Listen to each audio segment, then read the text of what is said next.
Hey everyone, I'm Tommy. I'm on staff here with YWAM North Cascades, and I came here today to just give you a little packing video because I know sometimes it can be difficult to decide what to and what not to pack coming to DTS. A common question is, what should I pack in? And I have two great recommendations. There is the good old suitcase, can never go wrong with that, as well as a hiking backpack. And a hiking backpack is also going to serve you more than you might think, because not only would you pack your stuff to come to lecture phase, but also we ask that everybody have a hiking backpack to take on outreach and pack all your things in this, as well as one carry-on. So yeah, those are two great options. I'll set this aside and go through some of the things that are in my suitcase for DTS. So shoes, I would pack a few pairs of shoes. I personally have just some general ones, sneakers just for day-to-day things. I have a pair of nicer dress shoes for occasions such as church, ministry, or DTS graduation, as well as I have a pair of tennis shoes that are really good for hiking if needed, or shoes that I'm just comfortable with getting wet, because if you didn't know, in Washington it rains a lot, so you might want to have a pair like that, as well as a pair of sandals, especially for the June quarter. It would be really nice if you had some open-toed shoes, because it can get hot. Specifically for the September and the January quarters, it will be colder, so I would recommend packing at least a light jacket, if not a winter coat, such as this. If you don't have room, you might want to pack just a good amount of layers to have, so that when you go outside, you won't be freezing. As well as you can't go wrong with a hat and pair of gloves if you're in one of those quarters, as it is the colder times of the year here in Washington. I packed a sweatshirt, a quarter zip sweater, as well as just a general thicker sweater. T-shirts, you might want to have a good variety. So I have about 7 t-shirts in total here. About 4 of them are short sleeve and the other 3 are long sleeve. And that way you'll have better range of shirts to wear from day to day, depending on what you're doing, whether it be inside or outside or going on an adventure run, whatever that may look like. Another specific outfit to have is an outfit that you're comfortable working in. So I have just a t-shirt that's very comfortable to be hot or do physical labor in, as well as just a general pair of jeans. And then for more of the pants side of things, I packed 1 pair of shorts.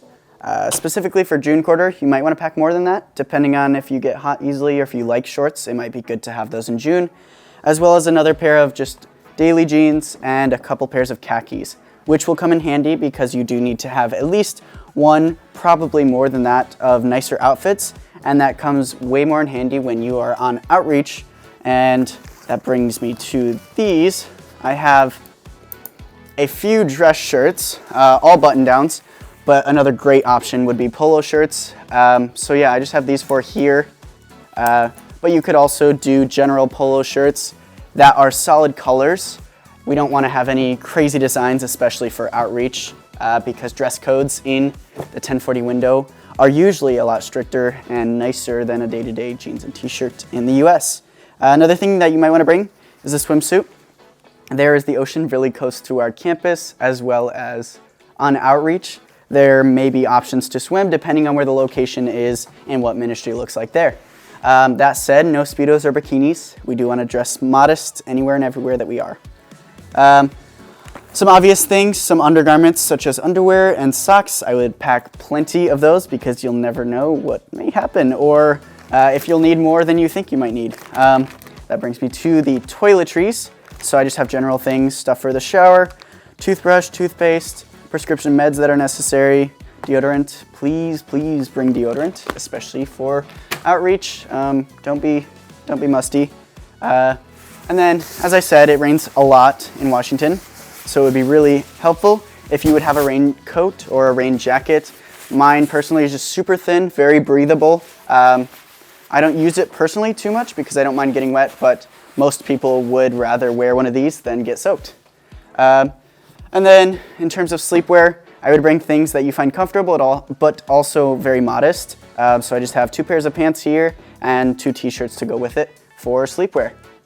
All right, another great bag to bring is a backpack or a day pack. This would be good for day-to-day things during lecture and outings, as well as it would be a great carry-on for your outreach. And in here, I have some of the essentials. I normally carry my water bottle in here, and specifically for outreach, that would be a really good thing to have, especially if we're in a hot climate, which is very likely. As well as this is my travel pouch, and especially internationals, you can't even get here if you don't have this little guy, your passport. Everybody needs their passport specifically for outreach. But yeah, we just want everybody to be prepared for travel things. So anything you might need, such as motion sickness or whatever that may be, these are great for those. I have some of that in here. As well as I have my laptop, which is not required by any means. You do not need a laptop. If there's ever an assignment or something that you need a laptop for, we can provide as a campus. We have a couple laptops that we can lend out for anything of that need. A few other things. If you're international, you are going to want an adapter that looks like this, a universal adapter. So you don't necessarily need one of these to come to the United States, but it might be good for when we go on outreach.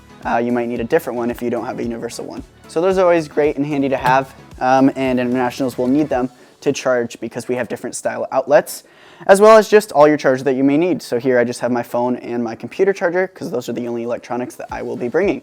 I also in here have some other day-to-day essentials, such as a general notebook, which would be really good for during lecture to take notes, as well as a journal. And that's about it in there. I have a pair of sunglasses because it's sunny sometimes. And then, yeah, I'll move on to the next bag here. All right, in here, I have some other essentials as well as optional things. So this here is just a general duffel bag, but we do ask that everybody have some sort of bag for laundry, whether it be an actual laundry bag that you can just close up real quick, or something like this.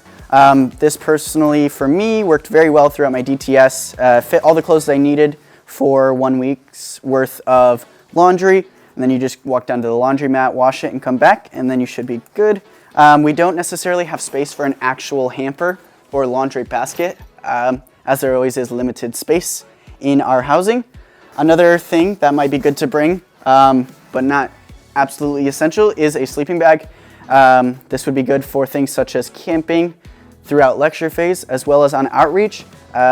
Mattresses are not always guaranteed, depending on the location that we go to. And that brings me to the next thing, which goes with that on outreach, is if you have a sleeping mat such as this, an inflatable one is great because I can roll it up like this, or I can unroll it and it becomes almost a twin-size mattress once I blow it up. And this is good if we happen to go to a location that does not have mattresses for us. And then I have a couple more things that are very essential specifically for Americans, which is bedding. If you're an American, you are expected to bring your own bedding. If you are an international, to save space in your bags, we do provide bedding. But yeah, other than that, I think that mostly covers it. There's always room for more personal things, such as pictures from home, family, friends, whatever that may look like. And we would love to answer any more specific questions about packing and help you decide what to and what not to pack. So thank you for being here and listening to this video.